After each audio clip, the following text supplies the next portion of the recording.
Let me start with the most important information first. If you're in Syracuse, Watertown, Buffalo, Erie, or anywhere in the direct path of these lake-effect snowbands, and you're thinking about going somewhere in the next few days, I need you to ask yourself one question. Is this trip actually necessary, or is it just something I'd like to do? Because here's the reality. 2 to 4 feet of snow, wind chills below zero, visibility dropping to 0 in seconds. These are conditions where even the most experienced winter drivers get into serious trouble. Yesterday in Iowa, someone died in a 14-car pileup. In Michigan, a semi-truck went off an overpass and burst into flames. These weren't inexperienced drivers making rookie mistakes. These were people who probably thought they could handle it. So before I get into the forecast details, before I explain the meteorology, I want to spend some time on something more important. How to actually survive this if you find yourself in a dangerous situation. Because knowing the forecast doesn't help if you don't know what to do when things go wrong. If you could take a moment to comment your city and state below, that would help me create more specific information for your area. I'm going to be making custom forecasts for the 100 most commented locations. Your input really helps me understand who needs what kind of information. Now, let me talk about what to do if you get stuck in your car during a winter storm. This is information that could genuinely save your life. First, if you go off the road or get stuck in snow, stay with your vehicle unless you can see a building very close by. And I mean close enough that you're absolutely certain you can reach it. Every year, people die because they leave their vehicle and try to walk for help. They get disoriented in blowing snow. They can't find their way back to the car. They succumb to hypothermia. Your vehicle, even a disabled vehicle, provides shelter from the wind. That shelter could be the difference between life and death. Second, if you're stuck and the car is still running, you can use the engine for heat, but you have to be extremely careful about carbon monoxide. Before you run the engine, get out and make absolutely sure your exhaust pipe isn't blocked by snow or ice. Carbon monoxide is odorless and colorless. You won't know it's building up in the car until you're already losing consciousness. Clear that exhaust pipe completely. Then run the engine for about 10 minutes every hour, not continuously. While the engine is running, crack a window on the side away from the wind, at least an inch, to allow fresh air in. Yes, you'll lose some heat, but you'll also prevent carbon monoxide poisoning. Third, stay visible.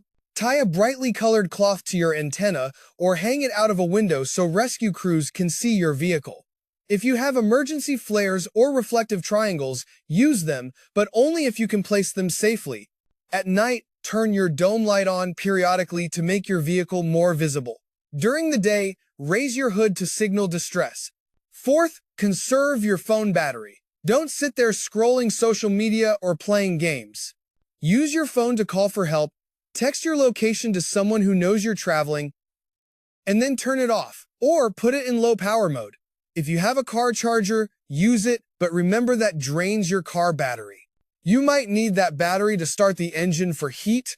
Fifth, stay in your vehicle and move around periodically to maintain circulation. Clap your hands, wiggle your toes, do some isometric exercises where you're tensing and relaxing muscles. This helps keep your blood flowing and generates some body heat. But don't exert yourself so much that you start sweating, because wet clothing will make you much colder. Sixth, use everything in your car for insulation. Floor mats can be used to block drafts or to sit on to insulate yourself from the cold seat. Newspapers, if you have them, can be crumpled and stuffed inside your jacket for insulation. If you have multiple people in the car, huddle together for shared body heat. Now, this is all assuming you have an emergency kit in your car, which you absolutely should if you're driving in winter weather. Let me tell you exactly what needs to be in that kit. You need blankets or sleeping bags. Not the thin emergency blankets, although those are better than nothing. Real blankets or sleeping bags that can actually keep you warm. If you're stuck for hours, thin blankets aren't going to cut it. You need food and water. Pack food that doesn't require cooking and won't freeze into an inedible brick. Granola bars, nuts, dried fruit, that kind of thing. For water, keep it inside the passenger compartment where it's warmer, not in the trunk where it will freeze solid. You need a flashlight with extra batteries, or better yet, A hand crank flashlight that doesn't need batteries at all.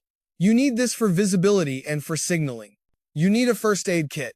Hopefully you won't need it, but if you or someone else is injured, having basic supplies could be critical. You need a portable phone charger, the kind with its own battery. Your phone is your lifeline to help. Keep it charged.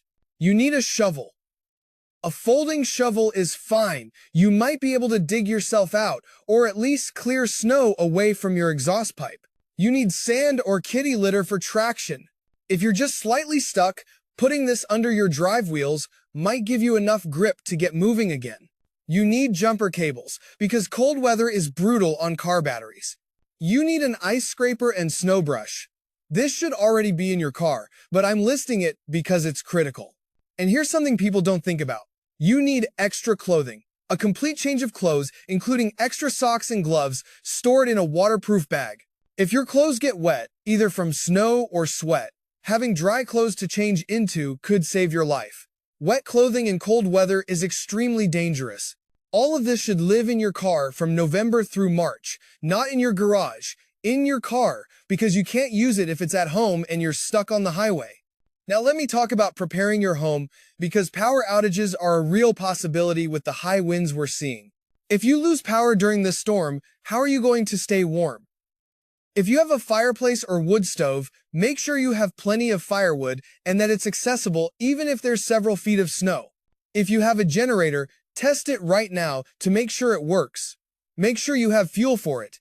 And please never run a generator indoors or in an attached garage. Carbon monoxide from generators kills people every single year.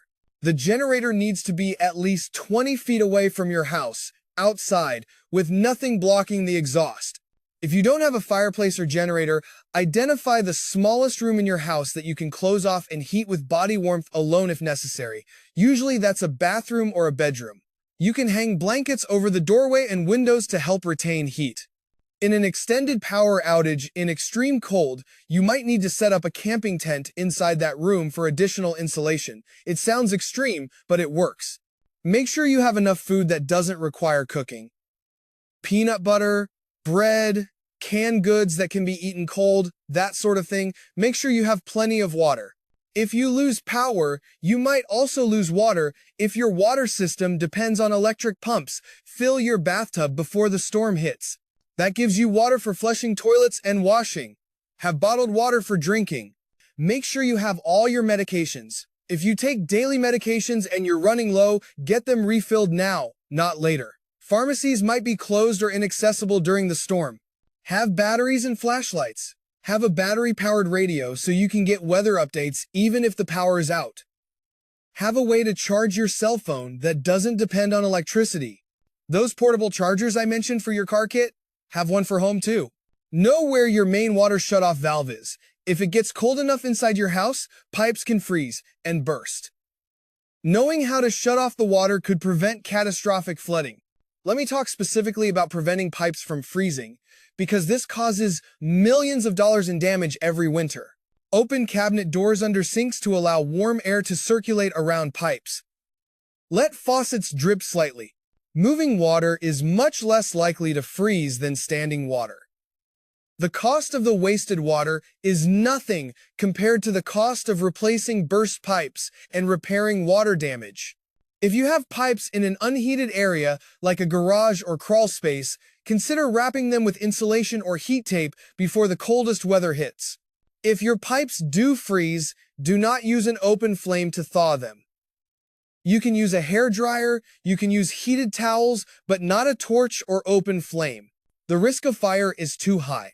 Now, let me talk about something that doesn't get discussed enough. The mental and emotional impact of being snowed in for days. Cabin fever is real. When you're stuck inside for multiple days, especially if you're alone, it can really affect your mental health. Some practical suggestions. Try to stick to a routine. Get up at your normal time. Get dressed in regular clothes, not just pajamas. Eat meals at regular times. This helps maintain a sense of normalcy. Stay connected with people even if you can't see them in person. Call friends and family. Video chat, text. Human connection matters, especially when you're isolated. Have activities planned. Books, puzzles, movies, whatever you enjoy. Now is the time to tackle that project you've been putting off. Having something productive or engaging to do helps the time pass and keeps your mind occupied. And check on other people.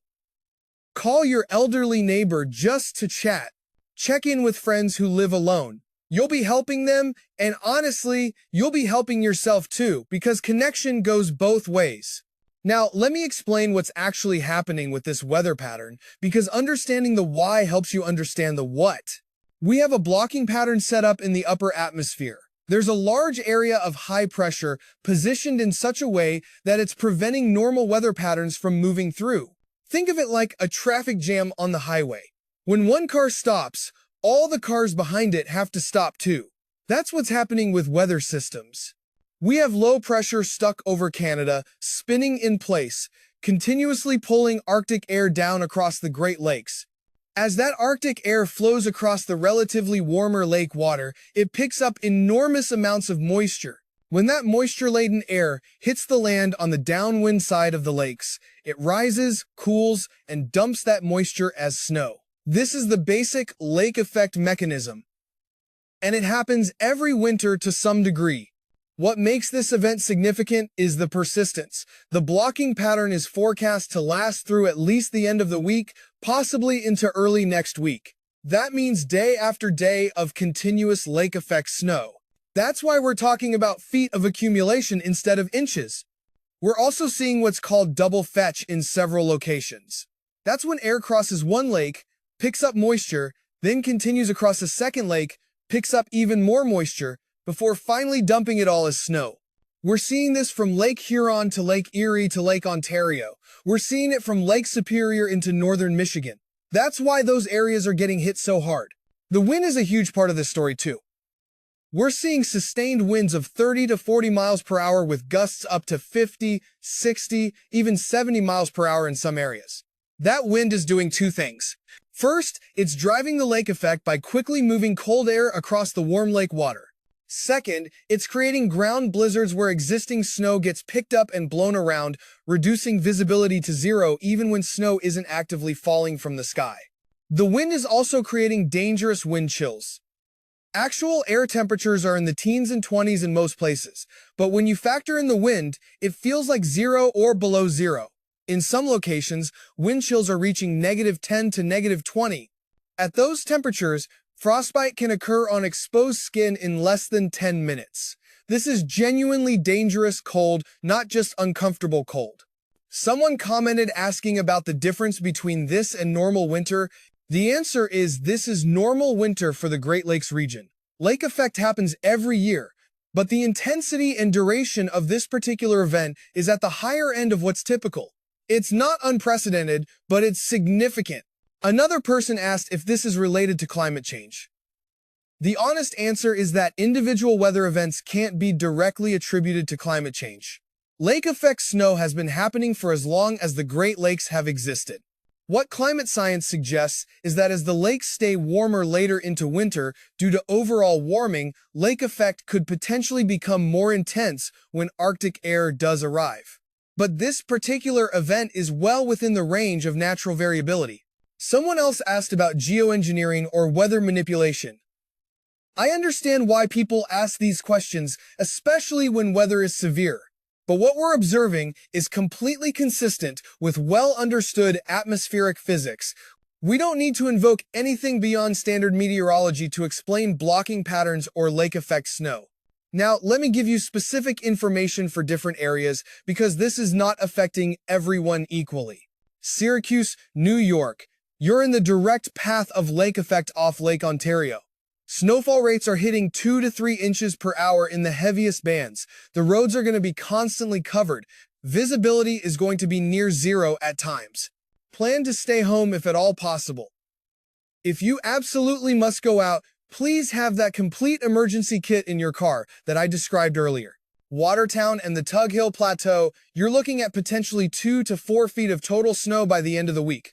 The Tug Hill gets hammered every winter, you know this, but this is extreme even by your standards. Someone commented that they served at Fort Drum in the early 90s.